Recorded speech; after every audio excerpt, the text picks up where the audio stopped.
दोस्तों नमस्कार। हर वर्ग को, हर इंसान को सस्ती शिक्षा, चिकित्सा भारत के नव निर्माण के लिए बहुत ही जरूरी है, क्योंकि शिक्षा और स्वास्थ्य दोनों एक सिक्के के दो पहलू हैं। ये बहुत ही चीप होनी चाहिए, सस्ती होनी चाहिए, हर इंसान के, मजदूर के, व्यापारी के पहुंच से बाहर नहीं होनी चाहिए। दोनों ही प्रत्येक व्यक्ति की मूलभूत आवश्यकताएं हैं। दोनों ही महंगी और दुर्बल हो रही है, बहुत ज्यादा कॉस्टली हो गई, बहुत महंगी हो गई। इसका एक ही कारण तो जनसंख्या के आधार पर उपलब्धता की कमी, दूसरा कर्तव्य और सेवा के स्थान पर इसका व्यवसायिक होना, ये भी एक, दोनों चीजें इसके अंदर देखने को मिलती है। और नव भारत के निर्माण के लिए, देश का नव निर्माण के लिए, देश को आगे बढ़ाने के लिए शिक्षा और स्वास्थ्य सस्ता होना चाहिए, चीप होना चाहिए, जो हर आदमी की पहुंच में होना चाहिए। चिकित्सा तन बनाती है और शिक्षा सुसंस्कृत और देशभक्त पीढ़ी का निर्माण करती है। स्वतंत्रता के शुरू के 72 वर्षों में इस मामले में बहुत ज्यादा कार्य विभिन्न कार्यों से नहीं हो पाया। दोनों मामलों में कोई मुस्तैदी नहीं दिखाई। मोदी सरकार में पहले स्वास्थ्य मंत्री जगत प्रकाश नड्डा ने दवाओं की लूट को रोका और उनके बाद हर्षवर्धन ने डॉक्टर की पढ़ाई के लूट के विरुद्ध कमर कसी। वर्तमान स्वास्थ्य मंत्री मनसुख मांडविया के अनुसार मौजूदा समय में 655 मेडिकल कॉलेज है। एमबीबीएस की सीटें 52,000 से बढ़ाकर 1,63,000 कर दी गई हैं। मेडिकल कॉलेज और सीटें बढ़ने के बावजूद 240 जिलों में अभी तक मेडिकल कॉलेज नहीं। सीट तो बढ़ा दी लेकिन मेडिकल कॉलेज नहीं। वर्तमान में अपने भारत में डॉक्टरों की पढ़ाई की फीस 35 लाख रुपए प्रति वर्ष तक जाती है। जो बंधु डॉक्टर बनने के लिए 1.5-2 करोड़ रुपए खर्च करेगा, क्या वह डॉक्टर बनने के बाद मरीजों के इलाज से पैसा नहीं कमाएगा? वो इतने रुपए खर्च करने के बाद वो पैसे की तरफ ही भागेगा, इलाज की तरफ कम भागेगा। इसी प्रवृत्ति को रोकने के लिए मेडिकल कॉलेजों की फीस 70 से 90% घटाई जानी चाहिए। नर्सरी से लेकर उच्च शिक्षा तक हमारे यहाँ इतनी महंगाई होती जा रही है कि सामान्य विभाग के लिए वह अपने बच्चों को शिक्षा दिलाना सौपन सा बनता जा रहा है। 2013 तक देश में प्रतिशत चिकित्सकों की संख्या 1.4 मिलियन थी, जिसमें 0.7 मिलियन स्नातक एलोपैथिक भी शामिल थे। स्वास्थ्य देखभाल सुरक्षा सूचकांक 2021 के अनुसार भारत 42.8 के समग्र सूचकांक स्कोर के साथ 195 देशों में से 66वें स्थान पर है।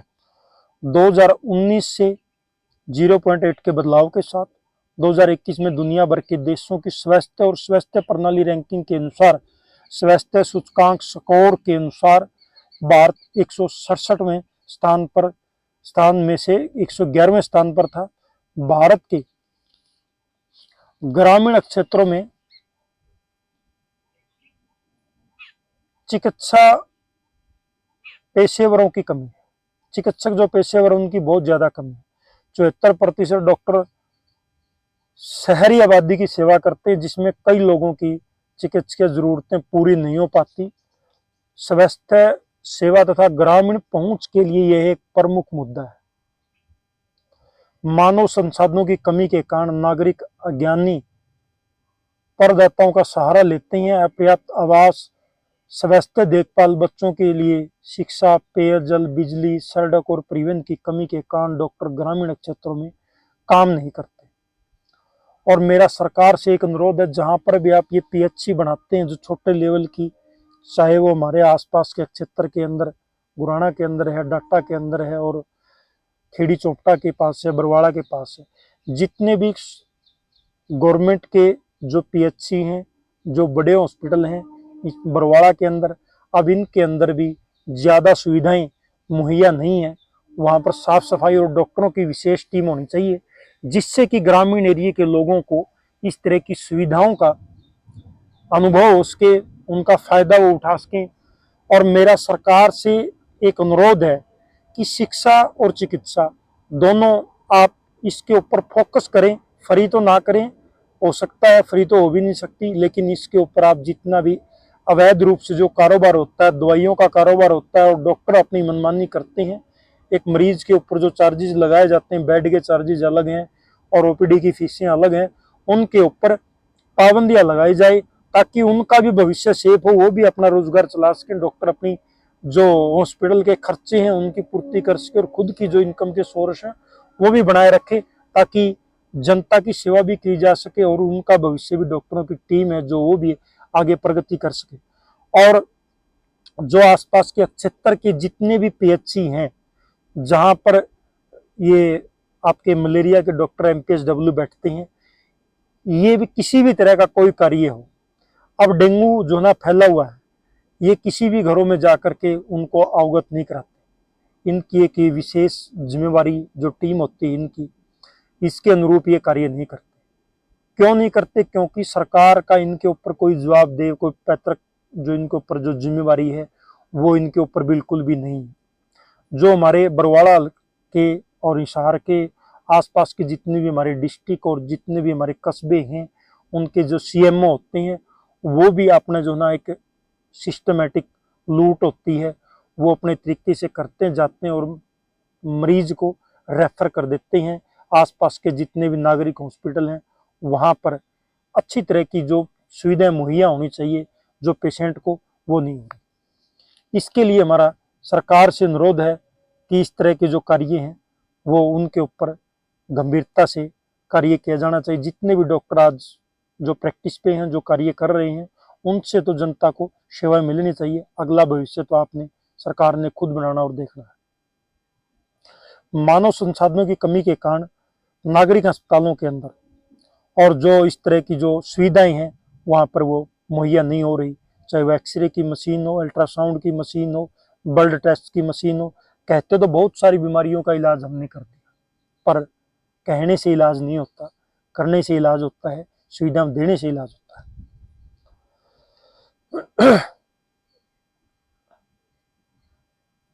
पेयजल, जो सड़क और बिजली की जो व्यवस्था है, ये भी सरकार ने इनको दुरुस्त करना चाहिए। आरएसएस के सरकार्य वाहक दत्तात्रेय होश बोले के शब्दों में देश में 4 करोड़ बेरोजगार है। ग्रामीण क्षेत्रों में 2.2 करोड़ और शहरी क्षेत्रों में 1.8 करोड़ बेरोजगार है। श्रम बल सर्वेक्षण में बेरोजगारी दर 7.6% आंकी गई है। रोजगार पैदा करने के लिए हमें न केवल अखिल भारतीय योजनाओं की आवश्यकता बल्कि स्थानीय योजनाओं की भी आवश्यकता है। राष्ट्रीय स्वयंसेवक के सर संचालक मोहन भागवत के शब्दों में शिक्षा और स्वास्थ्य आज व्यापार हो गया है। दोनों चीजें ही आज काफी महंगी हो गई हैं। यह जरूरी है कि देश के हर व्यक्ति के पास शिक्षा और स्वास्थ्य होना चाहिए। वर्तमान में रोटी कपड़ा मकान, आज जो सरकार चुनी हुई है बीजेपी की जो गवर्नमेंट है, मोहन भागवत कहते हैं कि शिक्षा और स्वास्थ्य दोनों एक व्यापार का केंद्र बन चुके हैं, लेकिन सरकार को चलाने वाले ही वो है। जैसे वो कहेंगे वैसे ही सरकार चलेगी। वो भी कहते हैं कि हम भी, वो भी इस तरह के स्टेटमेंट देते हैं। उनको तो इस तरह के स्टेटमेंट देते हुए कई बार सोचना चाहिए कि आपके आज के अंदर जो मौजूदा गवर्नमेंट, जो बीजेपी की गवर्नमेंट है, एक छत्र जो राज करने लग रहे हैं हमारे देश के प्रधानमंत्री, अपने आप में बहुत ही वो पावरफुल समझते कि हर कार्य ही उसके उन्हीं के हाथों से होना चाहिए। उन्होंने जो इंडिया का वर्ल्ड कप का जो मैच था वो भी अहमदाबाद के अंदर करवाया। इस तरह के जो कार्य और स्टेटमेंट देते हैं, जो मोहन भागवत स्वयं सेवक संघ के संचालक जो मेन गद्दी पर बैठे हुए हैं, वो कहते हैं कि शिक्षा और स्वास्थ्य एक व्यापार का केंद्र बन चुके हैं। लेकिन आप इस तरह के कार्य को रोकने के लिए आप कब खड़े होंगे? आपका 10 साल का जो 10 साल का जो पीरियड था, 2 प्लान आपके जा चुके हैं, बीजेपी के जाने के करीब है, आपका जो कार्यकाल पूरा होने के करीब है, और आप स्टेटमेंट देते हैं कि जो स्वास्थ्य और शिक्षा व्यापार का केंद्र बने हुए आपको कहने हुए बहुत ही लज्जा और शर्म आनी चाहिए कि जो आप इस तरह की जो स्टेटमेंट देने लग रहे हैं अखबारों के अंदर। आपने तो इनके ऊपर कार्रवाई करनी चाहिए। आप अपनी मौजूदा सरकार, आगे आने वाली सरकार को आप क्या कहेंगे, या जो आज आप इसकी मौजूदा सरकार है उनको ही ऐसे कह रहे हैं।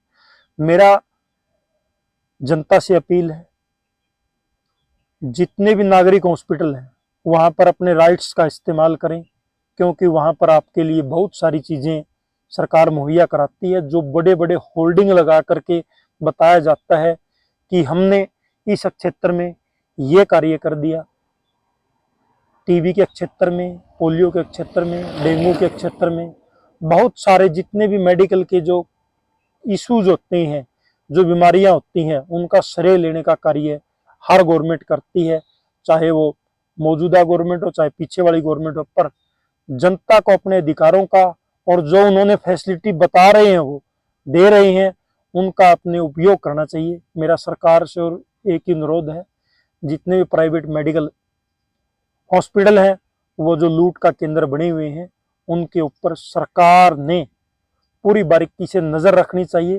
ताकि आम से आम इंसान का इलाज ट्रीटमेंट हो सके, वो ज़िंदगी जी सके, अच्छी ज़िंदगी जी सके और बीमारी का अपने का इलाज कर सके। जय जवान जय किसान साथियों, सभी साथियों का बहुत बहुत धन्यवाद। हमारे चैनल को सब्सक्राइब करें, बेल आइकन दबाएं, वीडियो को ज़्यादा से ज़्यादा शेयर करें।